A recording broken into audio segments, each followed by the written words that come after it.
ओम नमो भगवते वासुदेवाय नमः। नमस्कार, मैं ज्योतिषाचार्य वरुण प्रकाश ज्योतिष के आज के संस्करण में आपका स्वागत करता हूँ। सभी सनातनी परिवार के सभी सनातनी भाई बंधुओं का हमारे चैनल एस्ट्रोलॉजर विथ वरुण प्रकाश में आपका बहुत दिल से स्वागत है।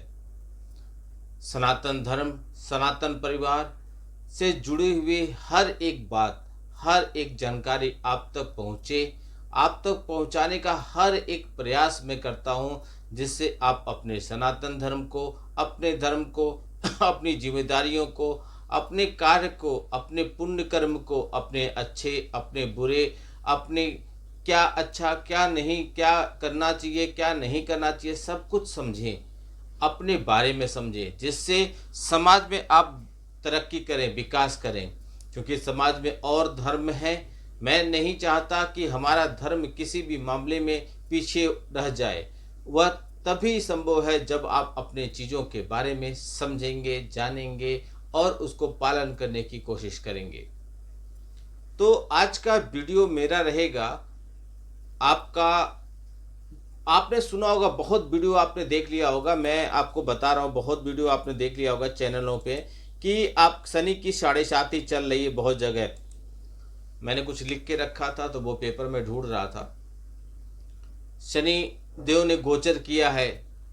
वैसे 2025 में कुछ बड़े गोचर हुए होंगे जो बहुत समय के बाद गोचर होते हैं। जैसे शनि देव 2.5 साल के बाद गोचर करते हैं, उनका गोचर 2025 में होगा।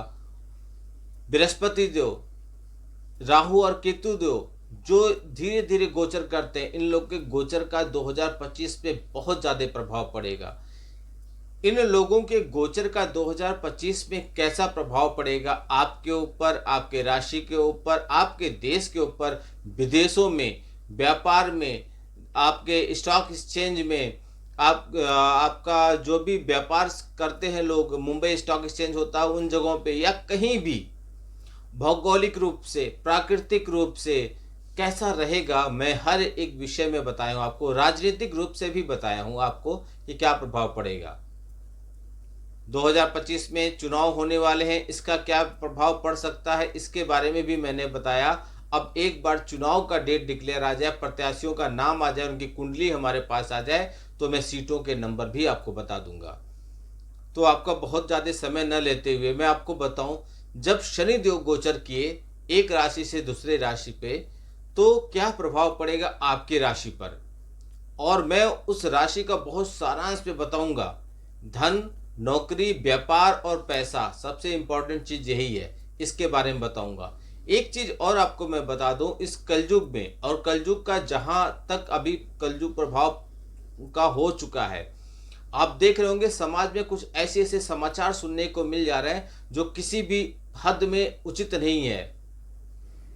बहुत ऐसे अनैतिक कृत्य समाज में हो रहे हैं जिसे समाज स्वीकार नहीं कर सकता। पत्नियां अपने पति की हत्या कर दे रही हैं। एक जमाने में पति परमेश्वर हुआ करते थे। मतलब हर तरह से पिता पुत्री का संबंध, मतलब अब मत बोलिए, मेरे से कहा नहीं जा रहा, सुना नहीं जाता ऐसे शब्दों का। कलयुग और अभी तो और चरम पे जाना बाकी है। तो इसमें इस समय जो प्रभाव चल रहा है, इसमें शनि और राहु और केतु, 3 ग्रह को यदि आपने अपने फेवर में कर लिया, उनको प्रसन्न कर लिया, तो समझिए इस कलयुग में आपका बेड़ा पार है। आप अथाह धन दौलत के स्वामी होंगे, सुख सुविधाओं के स्वामी होंगे। तो इसी से संबंधित शनि देव के गोचर के बारे में आपको मैं बताऊंगा। शनि देव के बारे में सभी लोग जानते हैं। शनि देव के नाम पर तो 90% डर का साम्राज्य चलता है, लोग डराते हैं। 7.5 आ गई आपके ऊपर, अब तो आप डूब जाएंगे, मर जाएंगे, कट जाएंगे, पिट जाएंगे, बर्बाद हो जाएंगे, बिक जाएंगे, सब निकल जाएगा आपके यहाँ से। लेकिन ऐसा नहीं है। शनिदेव न्यायाधीश है, न्याय करते हैं।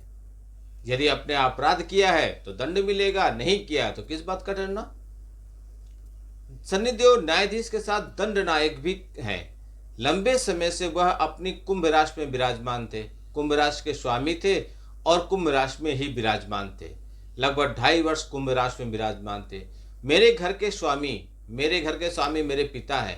अचानक से वो घर छोड़ के चले जाएं, तो क्या उसका प्रभाव आपके घर पे नहीं पड़ेगा? निश्चित तौर पे पड़ेगा। आपने बहुत जगह सुने होंगे कुंभ राशि है तो कुंभ शनि देव चांदी के पाए पे आ गए हैं तो ये ऐसा हो जाएगा, वैसा हो जाएगा, आप अमीर बन जाएंगे, करोड़पति बन जाएंगे, ये कर लीजिए, वो कर लीजिए।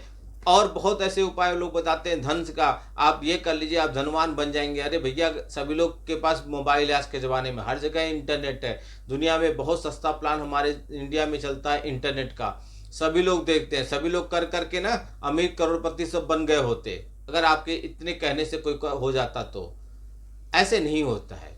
सब होता, प्रभाव जरूर पड़ता है, लेकिन वह पड़ता है आपके कुंडली में ग्रहों की स्थिति कैसी है, उनका अभी वर्तमान में प्रभाव कैसा पड़ रहा है, उनके वर्तमान में प्रभाव से आपको क्या उपाय करना है, तभी आपको सफलता मिलेगी। मान लीजिए आज मैंने बोल दिया कि आपको कोई राशि है, आपको नीलम पन्ना या जो भी रत्न पहनने के लिए मैंने बोल दिया, तो यह नहीं है कि उसको जीवन भर पहनना, आपको पहनने धारण करना है। जब तक उस ग्रह का नकारात्मक प्रभाव है, जब तक उस ग्रह का नकारात्मक प्रभाव आपके ऊपर पड़ रहा है, विपरीत प्रभाव पड़ रहा है, ग्रह दोष है, तब तक वो फायदेमंद रहेगा। जब वो ग्रह आपके फेवर में आ जाएगा, उस समय उस रत्न को निकाल दीजिए, क्योंकि ग्रह खुद ही सपोर्ट कर रहा है, अब ग्रह को मजबूत करने की जरूरत नहीं है। इसलिए आप लोग कुंडली का विश्लेषण अवश्य कराइए अपने। आपकी कुंडली आपकी जीवन रेखा है, आपका आधार कार्ड है, उसमें सब कुछ आपके बारे में लिखा है। आप क्या कर पाएंगे जीवन में, आपको क्या मिलना क्या मिलना चाहिए, कब क्या मिलेगा, सब कुछ लिखा हुआ है। अब उसको समझ लिए, यानी कि आप अपने जीवन को पूरा पढ़ लिए। तो जीवन को जिसने पढ़ लिया वो गलतियों करेगा नहीं, गलतियों से सीखेगा, क्या समस्याएं आने वाली उसके बारे में अलर्ट रहेगा, उपाय किए रहेगा, कुछ बाधा ही नहीं आएगी, आराम से जीवन उसका सुखमय तरीके से कट जाएगा। कुछ विशेष प्रयोजन, जैसे आपको विशेष तौर पे कोई लग्जरी गाड़ी चाहिए, लग्जरी घर चाहिए, कोई विशेष, कोई आपका पैसा ले लिया फंस गया, कोई विशेष तौर पे कुछ विशेष प्रयोजन है, तो उसके लिए आपके कुंडली को देखकर आपके लिए विशेष प्रयोजन किया जाता है, जिससे आपको वह चीजें प्राप्त हो जाती हैं। असंभव नाम की कोई चीज नहीं होती है, बशर्ते कर्म आपको करना है। तो लंबे समय से शनिदेव कुंभ राशि में विराजमान थे, जहां के वो स्वामी हैं, वहां से अब वो निकलकर बृहस्पति के, शनि कुंभ राशि में थे जहां के स्वामी शनिदेव थे, अब कुंभ राशि के स्वामी निकलकर मीन राशि में गए हैं, जिसके स्वामी बृहस्पति हैं, यानी कि बृहस्पति के अधिपत्य वाली मीन राशि में प्रवेश कर चुके हैं। 29 मार्च को शनिदेव मीन राशि में प्रवेश कर चुके हैं।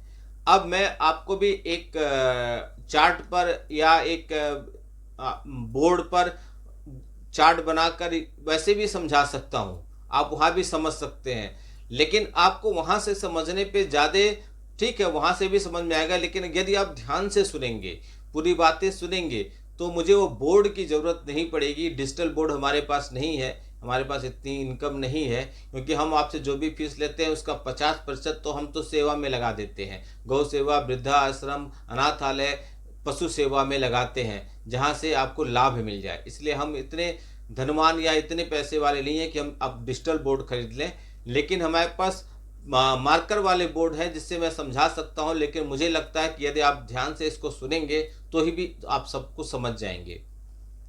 तो 29 मार्च को शनिदेव का गोचर 30 साल के बाद मीन राशि पर हुआ है। 30 साल के बाद क्यों?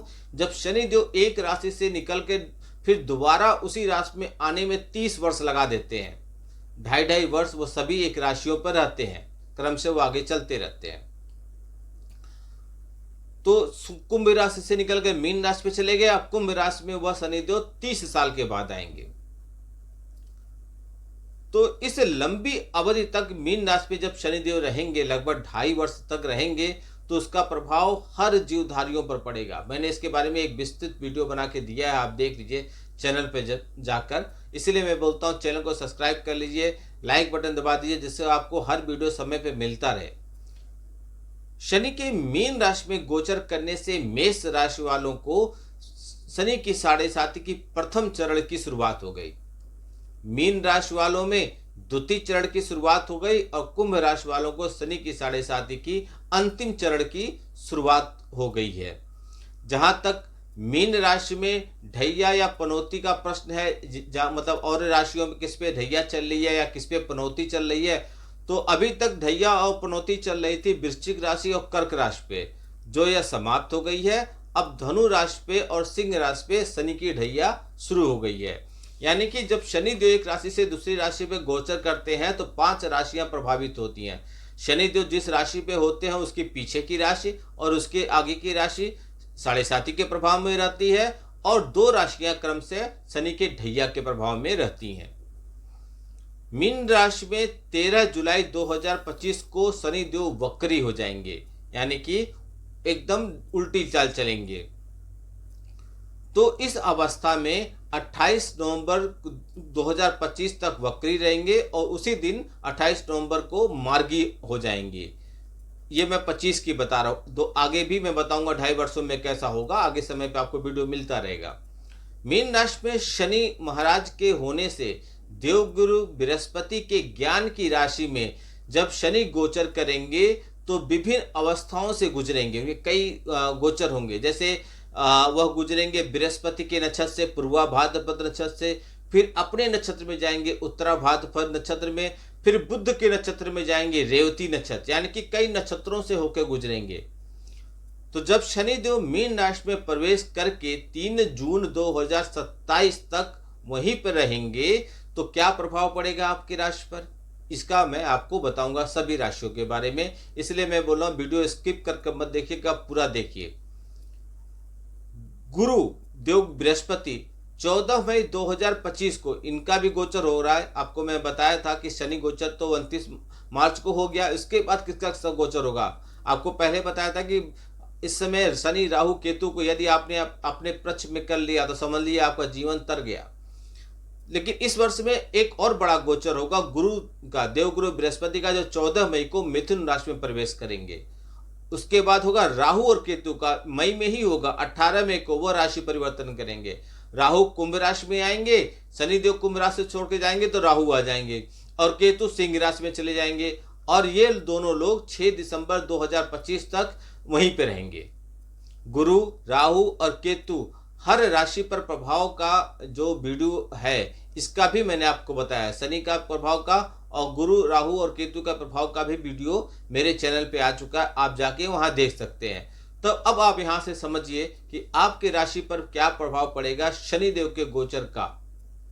जब वह कुंभ राशि से मीन राशि में गोचर करे हैं तो आपकी राशि पर क्या प्रभाव पड़ेगा। सिंह राशि, सिंह राशि के जातकों के लिए शनिदेव 6ठे और 7वें भाव के स्वामी हैं, जो वर्तमान समय में आपके अष्टम भाव में प्रवेश करेंगे। अष्टम भाव आप कुंडली में देखेंगे ग्रह, आपको मालूम हो जाएगा, 1 2 3 नंबर गिनेंगे अष्टम भाव कहाँ है मालूम हो जाएगा। इस शनि गोचर के दौरान आपको अपने स्वास्थ्य का विशेष ध्यान देना है, क्योंकि इसी समय आपके ऊपर शनि की ढैया चालू हो गई है। क्योंकि यह समय किसी लंबी बीमारी के पनपने का हो सकता है। आपको छोटी से छोटी बीमारी को भी नज़रअंदाज करने से बचना है, जैसे आप किसी बड़ी बीमारी की चपेट में आने से बच जाएं। इस दौरान आप अपना जो भी उधार है वह चुका पाने में कामयाब हो सकते हैं। आप पूरा प्रयास करेंगे जितना आपके ऊपर कर्ज है वह इस समय चुकता हो जाए। बीमारी से लड़ने के लिए आपके अंदर जज्बा पैदा होगा। कचहरी के मामलों में सफलता मिलेगी, लेकिन आपका धन बहुत ज़्यादा खर्च होगा। खर्चों में अप्रत्याशित बढ़ोतरी होगी। ससुराल पक्ष के लोगों से आपकी मुलाकात बार बार होगी और आप कुछ विशेष मुद्दे पर उनसे चर्चा भी करेंगे। यहाँ विराजमान होकर शनि महाराज आपके 10वें भाव, द्वितीय भाव और पंचम भाव को देखेंगे, जिससे आपके कार्यक्षेत्र में उतार चढ़ाव का सामना आपको करना पड़ सकता है। लेकिन आप शांत रहकर और मेहनत करेंगे तो कार्यक्षेत्र में आपको सफलता मिलेगी। जुलाई से नवंबर के बीच कार्यक्षेत्र में उतार चढ़ाव बढ़ेगा, जब शनिदेव वक्री होंगे। इसका ध्यान रखिएगा, सेहत का भी ध्यान रखिएगा। इसके बाद का समय आपके लिए थोड़ा ठीक हो जाएगा। आप उपाय के तौर पर शनिवार के दिन महाराज दशरथ तीर्थ नील शनि स्त्रोत का पाठ कीजिए।